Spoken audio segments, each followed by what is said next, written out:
Pasal 8 ayat 28 yang sudah dapat bilang amin.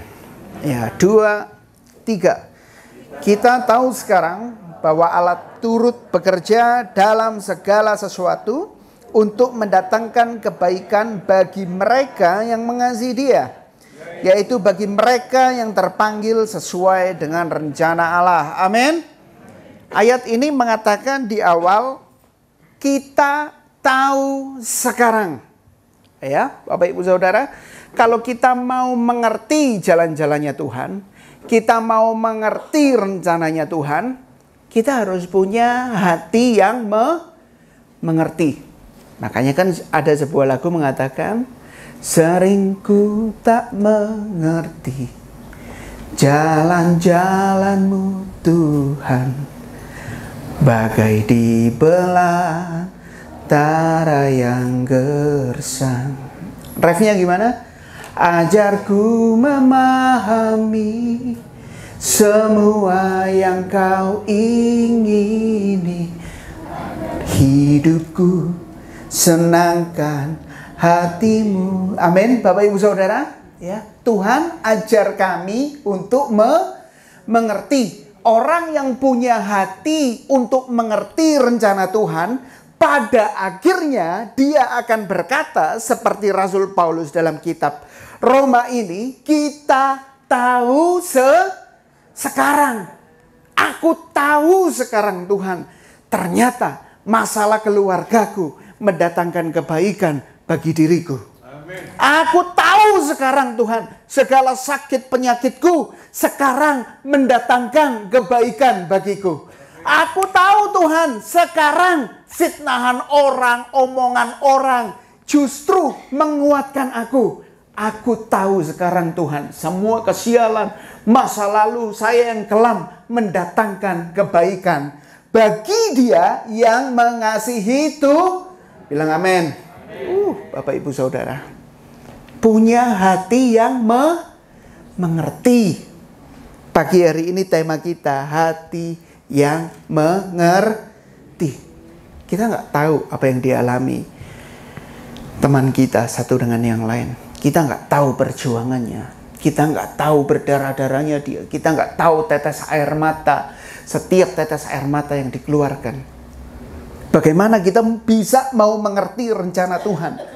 Pada akhirnya kita berkata, Tuhan, sekarang aku tahu Tuhan, semua masa laluku yang kelihatannya kelam justru dapat Tuhan pakai untuk memberkati hidup saya sekarang. Amin, Bapak Ibu Saudara. Poin yang pertama, hanya Tuhan yang dapat menyembuhkan luka hati kita. Amin. Saya sudah bahas di hari Jumat Mazmur 51 ayat 12. Kita 3. Jadikanlah hatiku tahir ya Allah, dan perbaruilah batinku dengan roh yang teguh. Amin.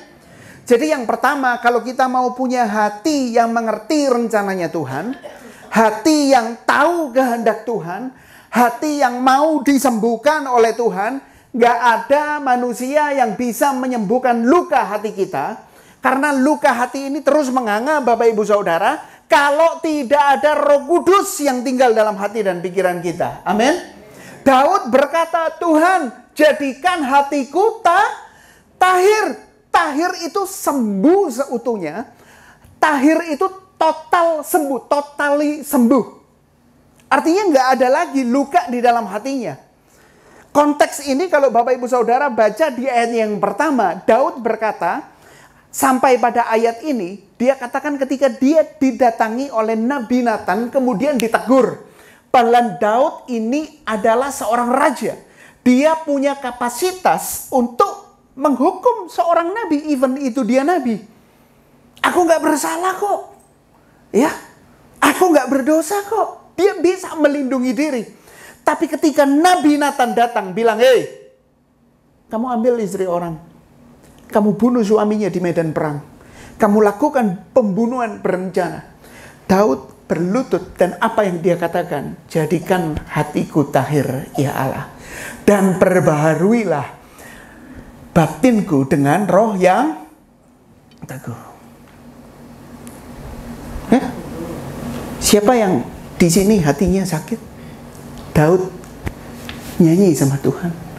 Beriku hati baru, ya Allah, dan bangkitkan rohku dalam-Mu.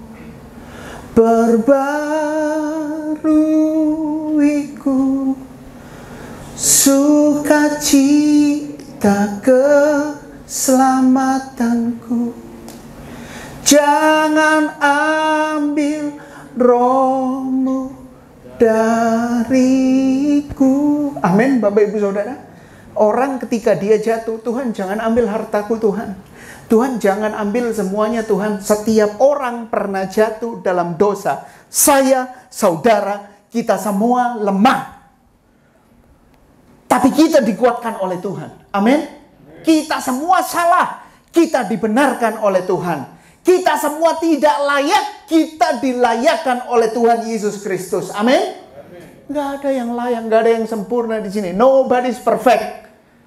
Tapi kalau kita masih bawa hati kita yang sakit kemanapun kita pergi, Bapak Ibu Saudara, ya, kita gimana mau mengerti rencananya Tuhan?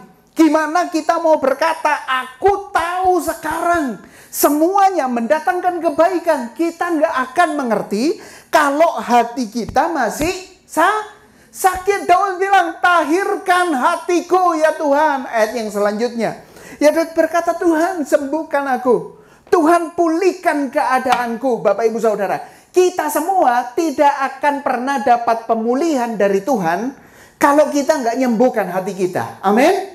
Hati kita pulih dalam Roma 12 ayat 1 dan 2 dikatakan, ya, penyembahan yang sejati adalah ketika kita merubah paradigma kita, merubah pola pikir kita, mempersembahkan tubuh kita. Ayat yang kedua, ya, janganlah kamu menjadi serupa dengan dunia ini, tapi berubahlah oleh pembaharuan budimu. Ini pakai kata metanoia, artinya pertobatan setiap hari. Setiap hari Tuhan jamah pikiranku. Berikan roh yang baru. Berikan urapan yang baru. Berikan kasih-Mu yang baru Tuhan dalam hidupku. Ini setiap hari kita doa sama Tuhan. Karena kita nggak mampu menjalani kehidupan ini sendiri, Bapak Ibu Saudara. Amin. Kita ini lemah, rentan akan dosa. Karena itu Tuhan Yesus Kristus mati buat saya dan saudara dengan karya salibnya. Ya, mengerjakan keselamatan untuk kita semua. Kita harus membereskan hati kita. Dan kita serupa, Bapak Ibu Saudara. Masalah hati ini kita harus berkorban. Kita ini mau Paskah, Bapak Ibu Saudara. Kita masuk dalam masa prapaskah. Saudara-saudara kita yang Protestan, yang Katolik, mereka udah berpantang, berpuasa. Kita yang karismatik, kita juga ikut wartakjil. Amin. Ya. Nggak poso, ikut belanja takjil. Tuhan. Jangan cuma ikut wartakjil, Bapak Ibu Saudara. Ikut berpuasa. Amin. Ya, nanti kita biasa doa 10 malam ya. Kita berpuasa. Ya, kita berpuasa, kita berdoa. Karena kita nggak mampu mengontrol daging ini. Kita nggak mampu memanage semuanya. Kita perlu Yesus. Kita perlu hadirat Tuhan untuk mentahirkan hati kita. Amin. Ya, Mazmur 51 tadi kembali. Kita bilang, Tuhan tahirkan hatiku. Ya. Saat seseorang hatinya sakit, antara suami istri aja deh. Sakit hatinya nggak sembuh, Tuhan Yesus katakan, apa yang terpancar keluar dari mulutmu berasal dari hati. Nggak usah kaget, orang ngomongnya pahit, orang ngomongnya kecut, berarti hatinya masih pahit. Dia masih simpan sesuatu yang perlu jamahan pertolongan Tuhan. Bu Tuhan, saya mau membereskan sakit hati saya. Saya mau sembuh. 1 Yohanes 3 ayat 16. Tadi malam saya bahas sama pemuda. Kita belajar tentang Alkitab. Saat kita benci sama seseorang, kita sedang bunuh diri. Saat kita benci sama seseorang, kita sedang minum racun dan berharap orang lain yang mati. Bapak Ibu Saudara, Tuhan sembuhkan hatiku. Saat hati kita sembuh, hati kita pulih, lihat pekerjaanmu akan dibangkitkan oleh Tuhan. Amin. Hatimu sembuh, keluargamu dipulihkan oleh Tuhan. Hatimu sembuh, pelayananmu berdampak luar biasa oleh Tuhan. Amin. Tapi masalahnya banyak orang lebih suka simpan semuanya. Simpan. Bertahun-tahun dia simpan. Abses, luka. Kalau luka di luar, ya saya pernah saksikan. Ada anggota jemaat kita sakit diabetes, lukanya busuk.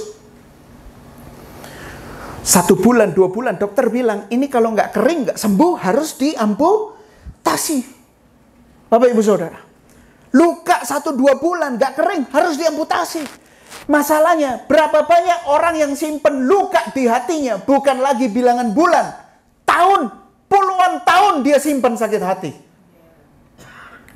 Apakah hatinya harus diamputasi? Enggak itu. Bapak Ibu Saudara, hati lever itu nggak dijual di apotek.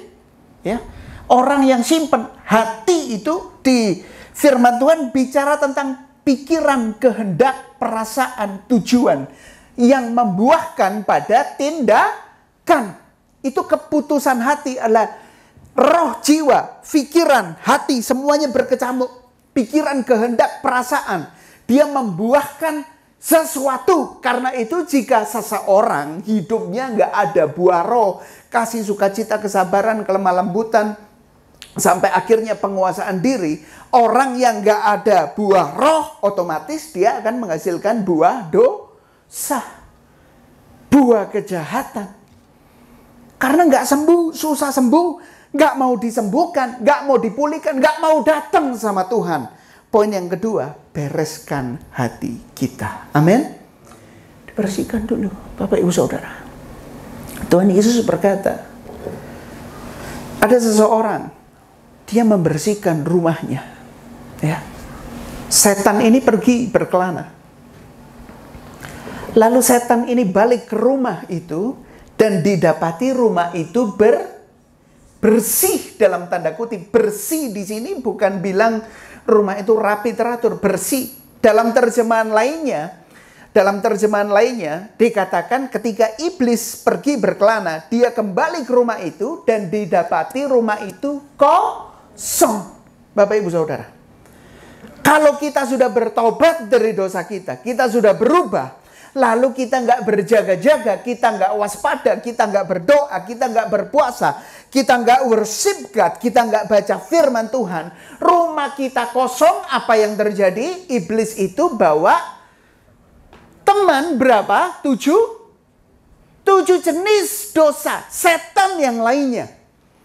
Ketika seseorang melayani Tuhan, ketika seseorang bekerja, dia, berkat Tuhan, oke. Aku cukuplah tanpa Tuhan, aku jalan kok.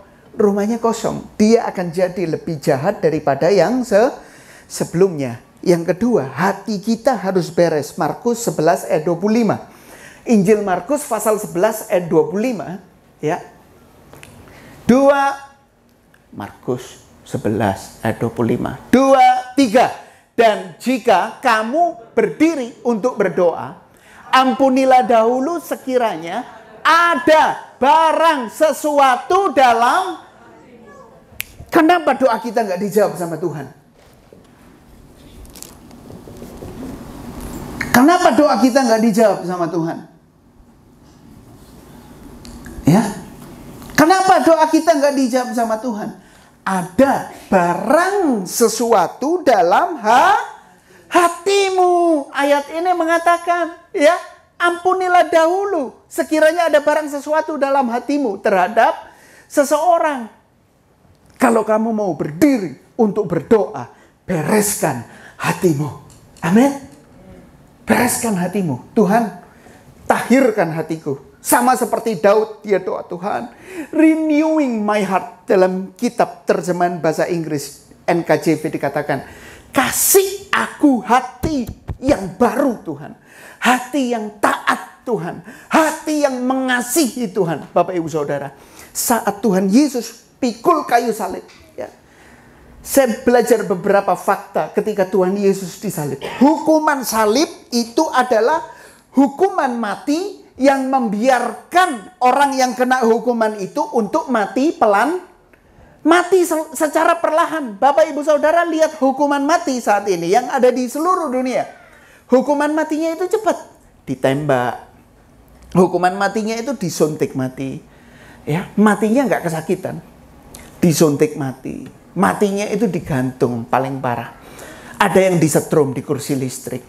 Tapi hukuman salib itu membiarkan orang yang dihukum itu mati perlahan-lahan. Bapak Ibu Saudara tahu nggak?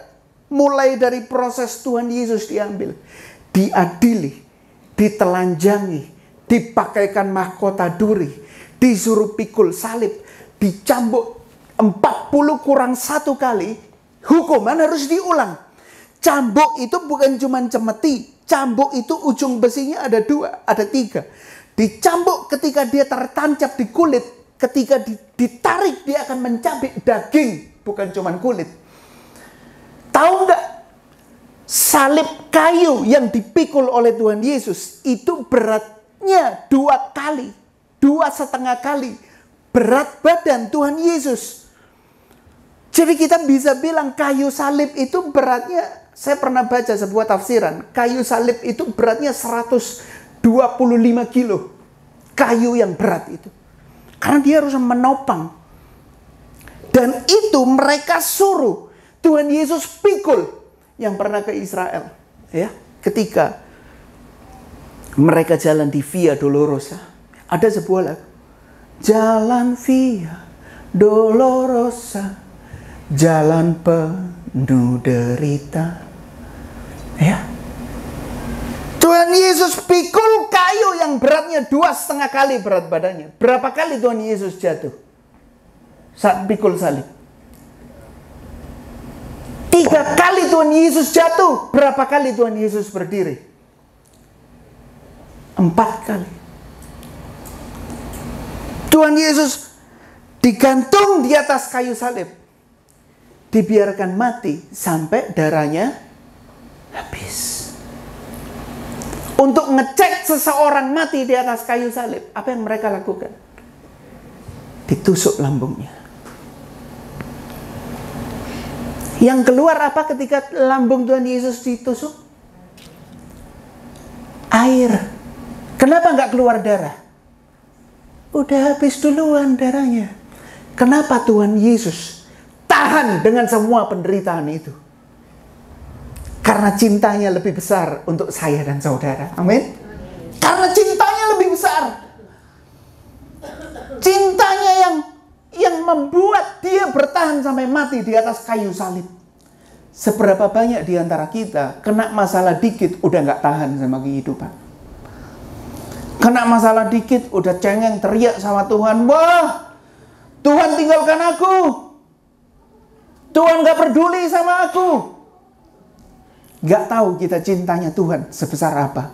Dia tahan semua penderitaannya di atas kayu salib. Nanti saya kalau ibadah Paskah, ya, kita tahu penderitaan Yesus selama 12-18 jam, detik akhir kritis kematiannya. Sebetulnya ketakutannya itu dimulai pada malam dia berdoa di Taman Getsemani. Even dia berdoa, peluhnya, keringatnya keluar menjadi darah. Tapi saat seseorang membereskan hatinya, Bapak Ibu Saudara, Tuhan Yesus menang di Taman Getsemani. Dia tahan sampai kematian detik akhirnya. Saat seseorang menang di Taman Getsemani, saat seseorang menang di dalam doa, dia akan menang di atas segala-galanya. Amin. Doa. Membereskan hati itu harus dengan doa. Fix, wajib, no debat. Gak ada alasan lain. Kita kalah di doa, kita kalah dalam segala hal.